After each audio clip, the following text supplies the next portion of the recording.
Introduction. The first day, a teacher enters into your classroom. What do you say to the teacher? You all wish a very good morning to the teacher. Suppose, if all the doors in your room are closed, then how can you guess whether anyone is crossing the room? Yes, you can identify it by hearing the footsteps of the person.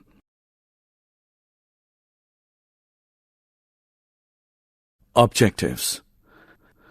At the end of this lesson, you'll be able to understand that sound is caused by vibrations, know about the musical instruments, identify the sound from musical instruments, understand how sound is produced and propagated by humans, acquire knowledge where the sound requires a medium for propagation, understand the propagation of sound in liquids and solids, analyze the working of human ear, define amplitude, time period, and frequency of a vibration, distinguish between loudness and pitch, analyze the audible and inaudible sounds, differentiate between noise and music, understand about the noise pollution and its control measure. Sound is produced by a vibrating body. Sound is a pressure distribution that moves through a medium in the form of mechanical waves. When a force is exerted on an atom, it moves from its rest or equilibrium position and exerts a force on the adjacent particles. These adjacent particles are moved from their rest position, and this continues throughout the medium. This transfer of energy from one particle to the next is how sound travels through a medium. The words mechanical wave is used to describe the distribution of energy through a medium by the transfer of energy from one particle to the next. Sound waves that travel parallel to the direction of the particle movement are called longitudinal waves. However, it is possible to produce other types. Waves which move perpendicular to the direction of particle movement are called transverse waves. After the train crosses the station, if you keep your ear on the rail track, you can clearly hear the vibrations in the rail track. This confirms that sound travels through solids. How is sound produced by human beings? Voice box in human. Sound is produced by the voice box or the larynx in humans. The part which moves when you swallow is known as voice box, which is at the upper end of the windpipe.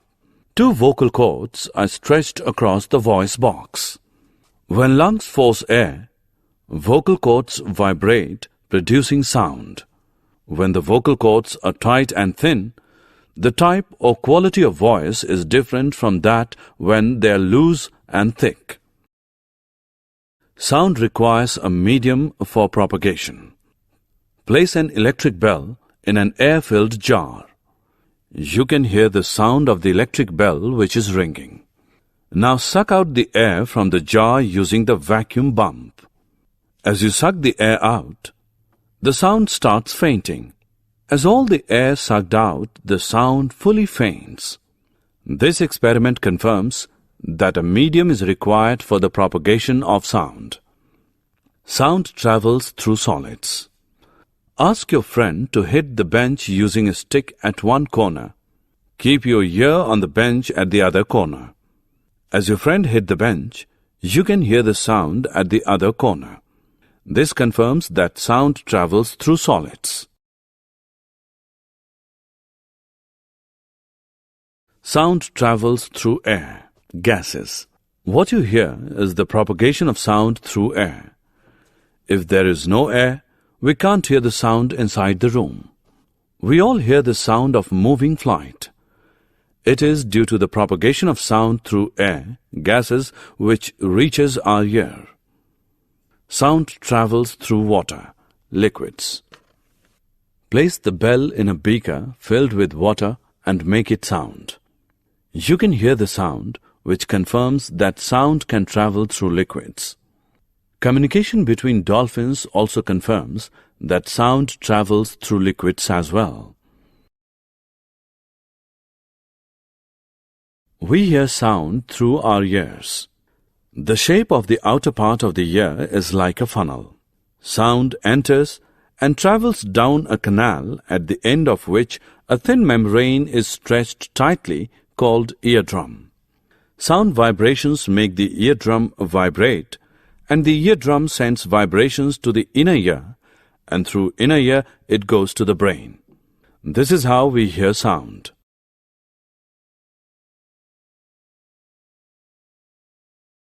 Amplitude, time period, frequency. Amplitude. Amplitude of the sound is nothing but the loudness or the amount of maximum displacement of the particles while the sound is produced. When the amplitude of the vibration is large, the sound produced is loud. When the amplitude is small, the sound is feeble. Frequency of sound. The number of oscillations per second is called the frequency of the oscillation. Frequency is expressed in terms of hertz. Loudness and pitch. Loudness depends on the amplitude of vibrations. Loudness of sound is proportional to the square of the amplitude of the vibration producing the sound. If the amplitude becomes twice, the loudness increases by a factor of 4. The loudness is expressed in a unit called decibel, dB. The following table gives some idea of the loudness of sound coming from various sources. Above 80 dB, the noise becomes physically painful. Pitch. The two sounds are equally loud. They differ in some way. The difference in sound is due to the shrillness or pitch of the sound. If the sound has high frequency, then it has high pitch or shrillness. If the frequency of vibration is low, then it has low pitch, that is, vibration of drums. Audible sounds. Sounds which we can hear is about 20 Hz to 20,000 Hz. These sounds are called audible sounds. Ultrasonic sounds. These squirrels communicate with each other with a frequency greater than 20,000 Hz. These sounds are called ultrasonic. Dogs, whales have the ability to hear ultrasonic sounds. The ultrasonics are used to take the scan pictures of various vital organs. Infrasonic sounds. Sounds which have frequency less than 20 Hz are termed as infrasonics. Music and noise. Sounds which are pleasant to hear are called as music. Here we have number of instruments which produces pleasing sound. Noise. Sounds which gives discomfort to hear. Such unpleasant sounds are called as noise. For example, when a cup of glass breaks, it produces noise.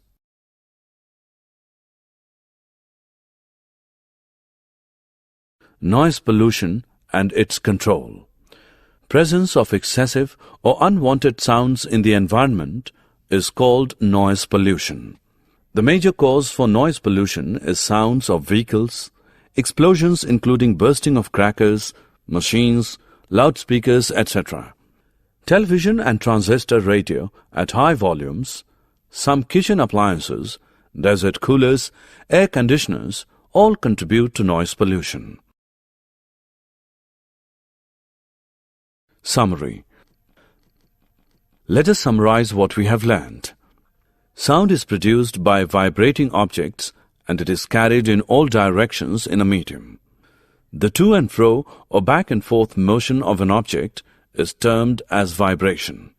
In humans, the sound is produced by the voice box or the larynx. Sound needs a medium to travel. The sound cannot travel through vacuum. We hear sound through our ears. Position is called the amplitude of vibration. The to and fro motion of an object is called oscillation motion. The number of oscillations or vibrations per second is called the frequency of oscillation. The frequency of a body is expressed in hertz.